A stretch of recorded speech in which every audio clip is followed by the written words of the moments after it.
Yooyyaa akkam jirtuu kabajamtootaa fi dhaggeeffattoota koo.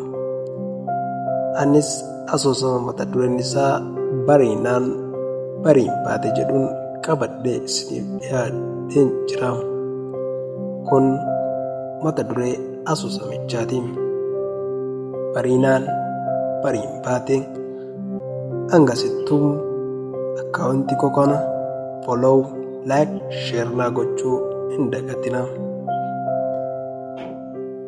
Aduunis dhiitee galgallis ga'ee biiftuunis dhiiga uffatee beelladoonnis gara mana isaaniitti dacha'anii loowwan dallaatti galanii jabbileen haadha isaanii hodhanii waatileen elmamanii hundumtuu sassaabamee gara manaatti dacha'ee ulaa isaa gaddeeffatee yaa Waaqa kan nagaan na oolchite aduu kana nagaan dhiisistee gara mana kootti na deebistee galanni siif haa ta'u jedhee abbaa warraa maatii isaa gidduu taa'ee Waaqa nagaan isa oolche galateeffatuun gurra kootiin dhaggeeffachaa bakkeedhaa gara manaatti anis akkuma namoota kaanii utuun Waaqa koo galateeffachuuf galaa jiruun dallaa mana keenyaa jala dimimmisa dukkanaa uffattee dhaabbattiin